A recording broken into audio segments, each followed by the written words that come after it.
Hello dear students, and just like in the previous class we have discussed the introduction to the flanged beams, and flanged beams are those RCC beams which have got shape like I beam or T beam or L beam.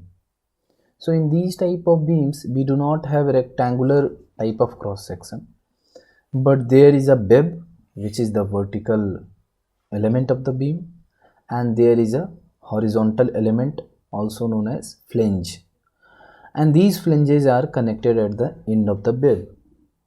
So these are the two important elements in the flanged beams. So we just have to remember this: horizontal elements are flanges and vertical elements are bib. So we have discussed in the previous video already how to calculate the effective width of flange, because from the distance of the bib, after a certain distance, what happens, the flanges become ineffective in contributing strength to the beam in the bib portion. So that's why we take effective flanged width, and we have seen the calculation of effective flange width with the help of different formulas in case of continuous beams as well as in case of isolated beams from the IS 456 also. So now in this class we will learn how to analyze these type of flanged beams and how to use those formulas of effective flange width in the calculation. So in this diagram also I have tried to show you the T-shaped beams. So whenever you are going for calculation of flanged beams, and in those cases, first of all you have to calculate the effective flange width, and after calculating effective flange width BF, you have to draw the diagram of the cross section. So here I have drawn the diagram, and you can see here the width of flange I have kept is equal to BF, isn't it? This is the BF, and then you just put all the notations like as they are, like capital DF is the depth of the flanges, and BW is the width of the bib portion of the beam. AST is the total area of steel reinforcement in the tensile zone, and then I have also shown the depth of neutral axis. This is the XU is the depth of neutral axis, okay, and this is the effective depth small d. All right, so all of these things must be very clear to you from the singly reinforced beam itself. So the analysis of flanged beam will also be very easy if you just understand it case wise. So what I mean by case wise, so there are different chances. There may be case 1, we can say in case 1 there may be chances that the depth of neutral axis is lying in the flanged portion of the beam. See why we are taking so much cases and sub cases, because what happens, because the calculation of compressive force is difficult, because it has got a rectangular curve and then there is parabolic curve. So it is a combination of both the type of forces. Whereas the calculation of tensile force, it is always the same 0.87 F by AST. So we need not to worry much in calculation of tensile forces, but compressive forces becomes complex. So first of all, I have divided the analysis in two cases. The case 1 is that when the depth of neutral axis is lying in the flanged portion, okay, and the case 2 will be the neutral axis lying outside of the flanged portion, that means in the bib portion. So let us first of all take the case 1, and here as we said the XU is less than DF, okay. I hope this is clear to you. XU is the depth of neutral axis and DF is the depth of flange. So the case 1 is the neutral axis is in the flanged portion only. So first of all, how to verify this, because we have just made an assumption, so we have to prove it कि Yes, really neutral axis is lying in the flanged portion. So we have to calculate the depth of neutral axis XU. And how do we calculate it? We just do the equilibrium of forces. Total tensile force capital T is equal to total compressive force capital C. And similarly we do it and we get the value of XU. Okay, so let us see what is the in the first step. And like all the problems that we have done so far, in the first step we focus ourselves on calculation of limiting depth of neutral axis, or the maximum depth possible for the neutral axis. And we know from the code, for different types of steel, Fe 250, Fe 415, Fe 500, what will be the XU limiting value? And it just depend on the type of a steel bar which we have used and the effective depth of the cross section. Okay, so limiting depth of neutral axis never depend on the shape of the beam. What I said, hear it attentively again. The limiting depth of neutral axis, XU limiting, never depends on the shape of the cross section of the beam. Even if it is a singly reinforced beam, doubly reinforced beam, L-shaped beam, T-shaped beam, I-shaped beams, the depth of XU limiting can be obtained directly from the code's formula, and it just depends on the type of steel and the effective depth, small d. Now in the second step we have to calculate the actual depth of neutral axis, and that is the XU, and we calculate it by equating compressive force equal to total tensile force.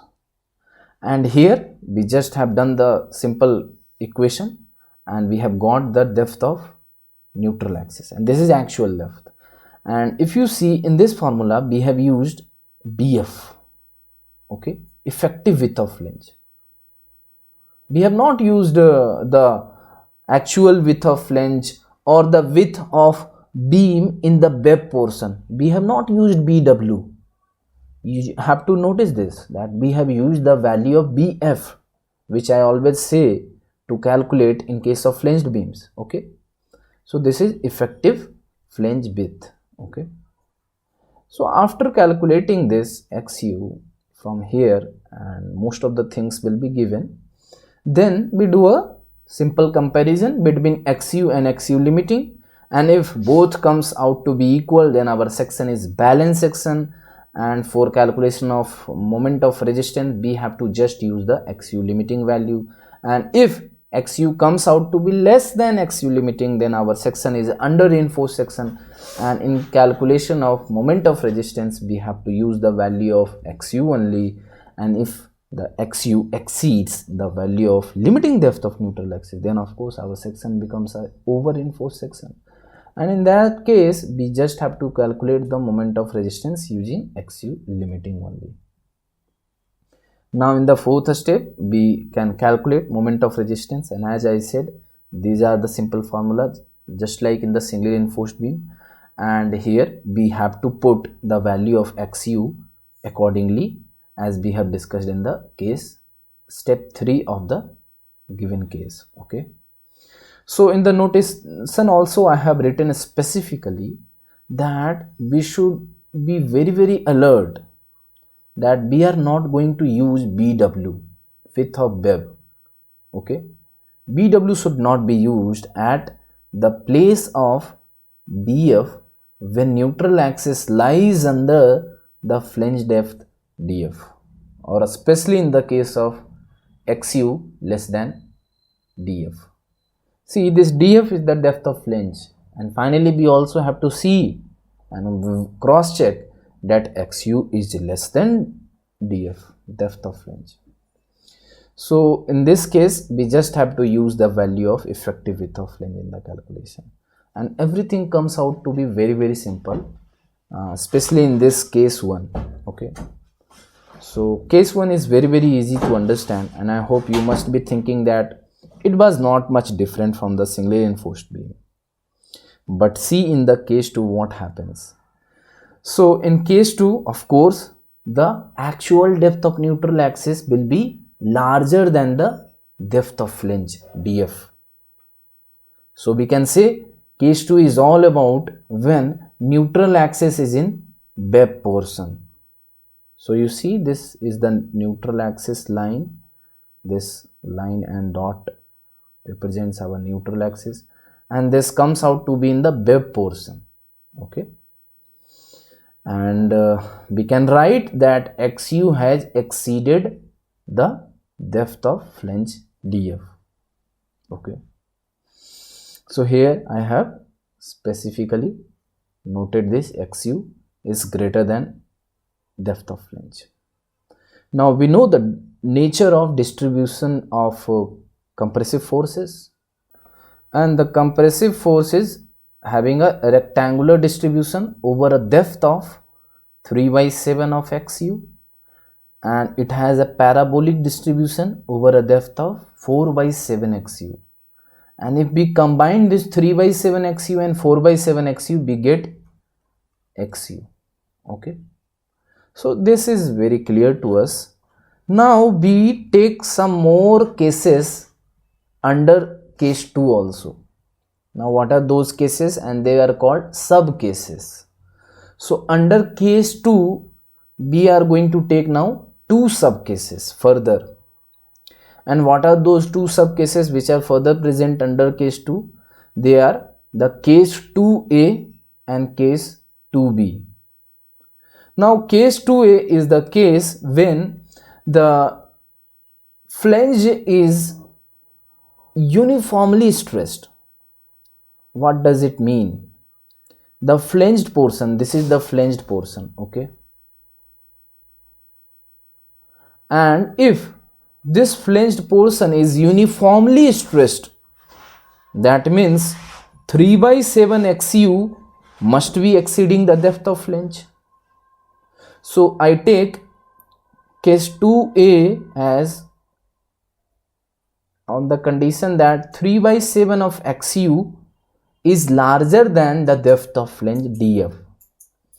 So in that case I can say, because in rectangular distribution of compressive forces there is uniform distribution of forces on the section, so I can say the flanged portion is uniformly stressed, because in rectangular distribution there is no variation of stresses, so it is a uniform distribution. So it is also a little simpler than the case 2b. So I say it that the flanged portion is uniformly stressed. Okay, now in the case 2b, the depth of 3/7 xu became shorter than the depth of flange. So in this case the depth of rectangular distribution of compressive forces is less than the depth of flanges df. Means it can be said that flange portion is now non-uniformly stressed. Okay, so this is little difficult than case 1 and case 2a. So this is the case 2a and this is the case 2b. In case 2a, flange portion is uniformly stressed and there is 3/7 xu is exceeding the depth of flanges, whereas in case 2b 3/7 xu is less than df, depth of flange. Now let us take the simpler case first, and that is the case 2a, and in this case as we have discussed that flange is uniformly stressed, so the depth of rectangular distribution of curve is greater than the depth of flange. Now to analyze this type of beam section, what we can do, we can break the figure into 2 figures. Okay, just like in the case of doubly reinforced beam we did, and this is figure 1 and this is figure 2. Okay, and if we superimpose figure 1 plus figure 2, we will get the actual flanged beam structure cross section. Okay, so now if you see in the figure 1, we have taken complete depth of beam that is the effective depth small d, and Bw is the width of the beam in the web portion. So basically we have taken the entire rectangular beam outside from the T-shaped beam. Okay, so this is a rectangular beam, and our flanged beam is singly reinforced.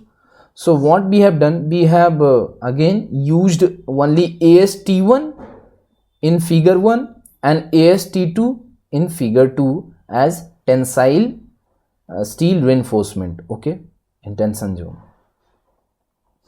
Now since we have used BW portion of flanges in figure 1, so in case of figure 2, because the web has already been used in the figure 1, and even over that we have used the BW portion of flanges also in figure 1. So in figure 2, what is the remaining? This is the only remaining, that area steel reinforcement AST2 at the same level of steel bars, and the web will not be there. So I have shown it just with the dotted lines, and then there is flanges that is left. Okay, so this is the flanges, and we have taken in the calculation effective width of flange BF, out of which BW width is already used in figure 1 BW. So the remaining effective width of flange is BF minus BW.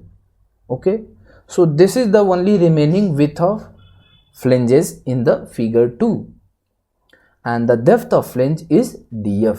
Okay, now as the flanged portion is uniformly stressed, okay, and the nature of distribution of stresses is rectangular, so the forces will act on center of gravity, and that is very easy to calculate. That will be the centroid of this rectangular flange, and that is small, that is equal to dF by 2.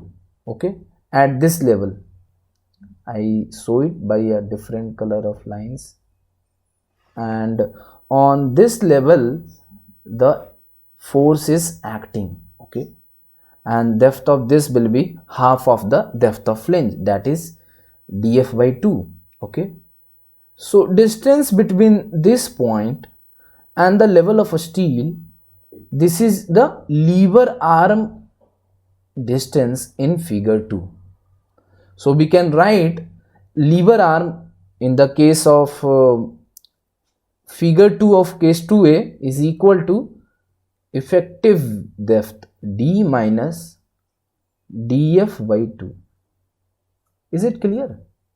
So this value of lever arm has to be used in case of calculation of moment of resistance in case of figure 2, and in case of figure 1, if we see, it is just like a singly reinforced beam with effective depth small d and width is equal to BW. Okay, and XU is the depth of neutral axis.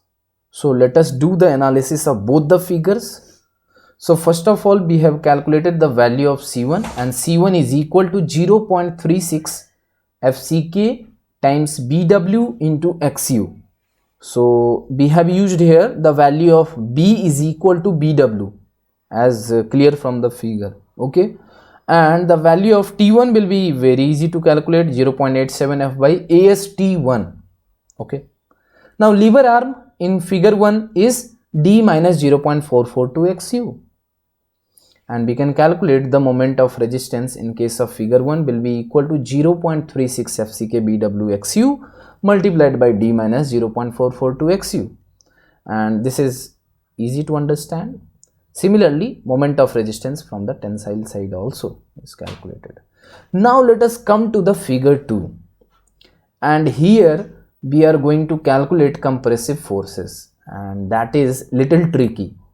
So as we have discussed that in this case the flanges are uniformly stressed, and what is that uniform stress? That is equal to 0.446 FCK. This is the value of stress now in rectangular curve. stress block diagram of concrete, if you remember. This is the actual value in the rectangular region. So this value of stress is being applied throughout on the flange in figure 2. So we just have multiplied this value of stress with the area of flange, and we have obtained the value of compressive force C2 in case of figure 2, and C2 is equal to 0.446 FCK. This is the stress, and stress has to be multiplied by the area, and area will be equal to width, and here effective width will be BF minus BW, because BW has already been considered in figure 1. So effective width BF minus BW multiplied by depth of flange, and this is DF.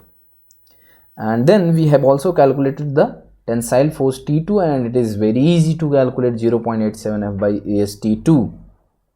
Then in this case, lever arm in figure 2, as we have discussed, that it is equal to effective depth small d minus depth of flange by 2, df by 2.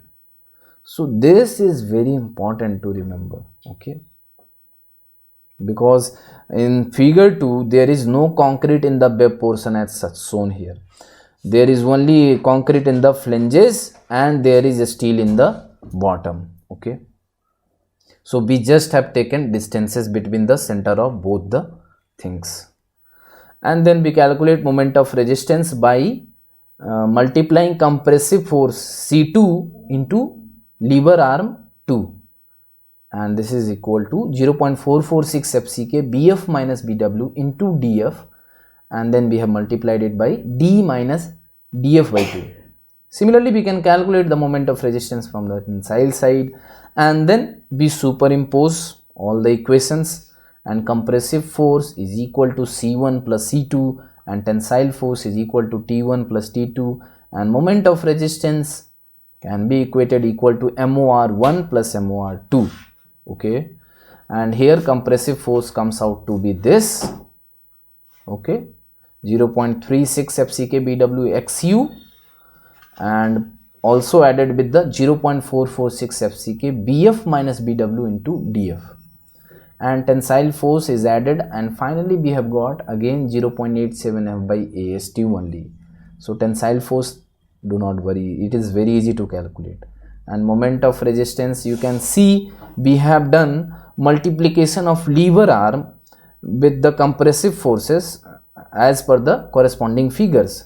So this is the compressive force value in figure 1, and we have multiplied it with the corresponding lever arm, which is equal to D minus 0.42 XU, and then we have added it with the multiplication of compressive force in figure 2, and then we have multiplied it with the corresponding value of lever arm in figure 2, and then we can easily calculate the moment of resistance. So this is how we analyze case 2a, in which the flange portion of the flange beams is uniformly stressed, or 3/7 XU is larger than the depth of flange. But what happens in case 2b is that the depth of rectangular stress distribution, which is 3/7 XU, comes out to be less than the depth of flange, and in this case we can write 3/7 XU is less than depth of flange. So this case 2b is complex, because if you see the cross-sectional diagram here, we have shown you that in this case the flanged portion is partially applied with the rectangular stress distribution till some depth, and then there is parabolic stress distribution. So the calculation and analysis procedures in case 2b is really going to be very difficult, and if we do it, comes out to be very lengthy. So how to analyze this? So in this case the code recommends us to use equivalent flange with gamma f in this case. So the value of gamma f is also given us by the code it is equal to gamma f is equal to 0.15 XU plus 0.65 DF. So this formula is given in the code, or you may remember 15% of XU plus 65% of depth of flange, and if we add, we get the value of gamma f. So these are the three equations that we have obtained for case 2b after replacing df with the value of gamma f in the equations which we have already arrived in case 2a. And when in these equations, if we do this simple substitution, then these are the equations to be calculated. And you can see in the tensile formula there is no change as such, okay, and in compressive force formula only value where it is changing is gamma f here, and we have just replaced df with gamma f. And in case of moment of resistance formula, there are few changes, one is here and one is here, okay, and rest all remains same. All right, so calculation of all these three values may be appearing very easy, but this is not so, because if we see the equation gamma f itself is a function of XU. See here the equation of gamma f, it is the 15% of XU plus 65% of DF. So the calculations becomes iterative, okay. So since calculations involves iteration, so such a problem is rarely asked, okay, and if such problems comes, then we have to use this equation of gamma f and use these equations and then calculate the depth of neutral axis XU, and this is done by equating the compressive force equal to tensile force. And when we do this, we see that C is in itself a function of XU here, and gamma f also becomes a function of XU, so it becomes iterative. Overall, these problems are rarely asked, so basically we have to focus on case 1 and case 2a, and in an exception case 2b also, if they are asked rarely. So we will be doing a small problem also on the flanged beam in the upcoming videos. So till that, stay tuned and stay safe. Thank you.